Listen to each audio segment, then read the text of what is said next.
Definitely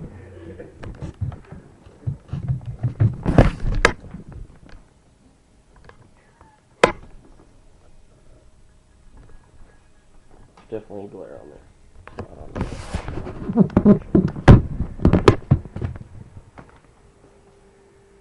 So, has anybody ever had anyone tell them to wear a bicycle helmet when they're riding a bicycle, like their mom or dad?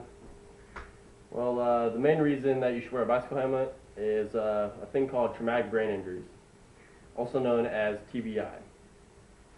And a traumatic brain injury is caused by a bump on the head or a blow or jolt to the head that penetrates to the brain. And this is not always visible, and this can also be known as a concussion. Brain injuries can cause physical, emotional, social, and vocational changes in a person. These may be minor, and they can also be known as the walking wounded, somebody who has a brain injury. The reason why they're known as the walking wounded is because visible damage can't be seen, but the psychological and intellectual damage is devastating. Most brain injuries occur with four-wheelers. The Institute for Highway Safety states that 91% of bicycle deaths occur in 2008 and helmets were not worn. According to the Centers for Disease Control and Injury Prevention, 1.7 million people sustain a traumatic brain injury each year.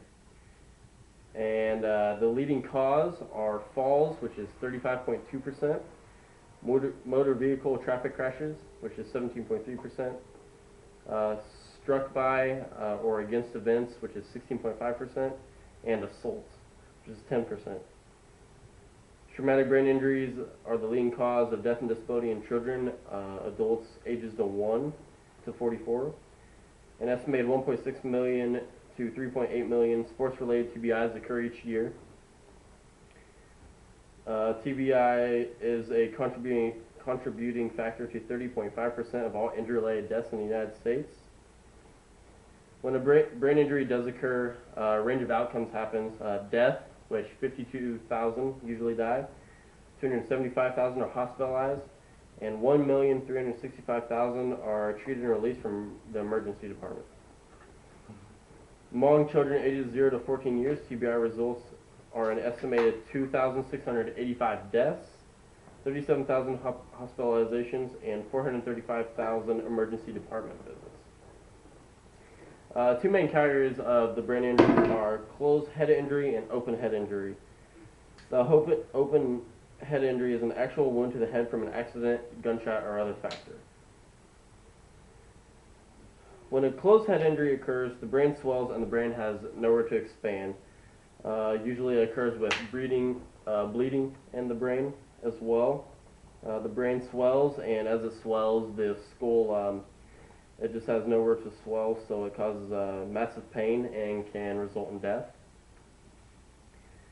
One of the main factors that the reason why I chose this topic is because I had a traumatic brain injury in 2005.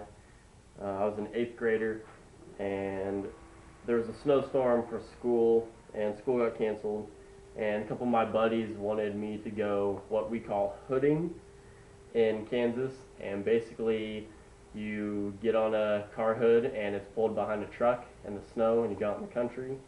And what happened basically was I hit a culvert. The hood went into a ditch and I hit a culvert. I was rushed to the hospital, to the emergency room. Had to be life watched to Wichita Hospital. Basically I had swelling in the brain, bleeding in the brain, spinal fluid was being backed up in the brain, and so I was admitted into ICU, and while I was in ICU I had 2 holes drilled in my head, and they put things called probes in your head, and this is what the probe looked like. I had 2 of those in my head, and basically what this probe does is drain spinal fluid from your brain and the blood. And I was in the hospital for probably about a month, ICU for a couple days, and I also wore a neck brace, which is this. They insert that so you can't move to, prevent, if you have a broken neck or something, so you don't make your injury worse. The recovery from this brain injury really was difficult. You have to go through a lot of physical therapy. When I got out of the hospital, I couldn't walk. Your muscles are so deteriorated you can't walk. A lot of injuries occur in people that can't talk. A lot of people have mental problems after they have a traumatic brain injury. So I did therapy at Children's University Hospital after 2 weeks. It's called the Kansas City Rehabilitation Institute. And because of these experiences, I have been able to really tell people that when you go four-wheeling, you should wear a helmet. There are a lot of other ways that people can prevent these brain injuries. The Centers for Disease Control and Prevention and the Brain Injury Institution of America recommend these things that you can do. Wear a seatbelt every time you ride a motor vehicle. Always buckle your child into a child safety seat. Wear a helmet when you motorcycle, bike, snowmobile, ice hockey, anything that requires a helmet. To avoid falls at home, use a step stool or grab bar to reach objects on high shelves. Install window guards to keep young children from falling. Use safety gates. Regular seeing a doctor for a vision check can lower the risk of falling as well. Make sure surface on your child's playground is made safe. Keep firearms stored unloaded in a locked cabinet or safe. Store bullets in a separate secure location. It's really simple things to prevent young people from hurting themselves. And I guess in conclusion, I'm gonna leave that hopefully most people wear a helmet when they ride bikes.